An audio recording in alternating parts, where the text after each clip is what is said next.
Alam mo na ba ito? And kung di mo pa alam, tara, ituturo ko sa'yo. Paano to gawin itong trending na cute baby girl? Tsaka ito pa. Ayan. So, kung paano yan gawin, using CapCut, ganito lang yan. So, punta kayo dito sa inyong CapCut application. And click nyo tong templates. Then, search nyo, cute baby AI. Ayan. So, pero dito ito. Ayan, ito yon. Tsaka ito. Mamimili na lang kayo dyan kung anong gusto nyo dyan. Ayan, tsaka ito. Ayan, marami na yung lalabas dyan. Pero titingnan nyo kung ayan po. Katulad nito, nakalagay is standard tapos diamond. Ibig sabihin yan is may bayad po yan and naka-pro po yan.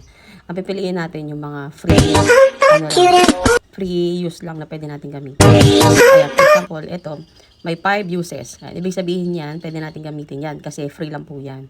Ayan siya ito. Ayan, standard, naka-pro din po yan. So, hanap lang kayo dito na pwede nyo gamitin. Yan, yung mga may uses, ibig sabihin, pwede nyo gamitin yun ng libre. So, mamimili lang kayo dyan kung anong gusto nyo. Ayan, ito, 5 uses. Ayan, for example, ito, gamitin natin yan. Click natin yung use AI to. Ayan, tapos mamimili tayo ng photo natin dito. Sample yan, tapos next natin. So, dito, mag-antay ka lang dito, maging 100% yan. Tapos, pwede nyo i-minimize kung medyo matagal, kung natatagalan kayo. Tapos, balikan nyo na lang ulit. Ayan.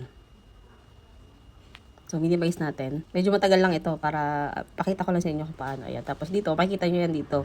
Ayan, 89%. So, antayin nyo na lang mapuno yan at nakacheck na yan. Pag nakacheck na po, okay na po. Gano'n lang kadaling gumawa ng AI baby trend ngayon. And kung may CapCut kayo, so, itry nyo na.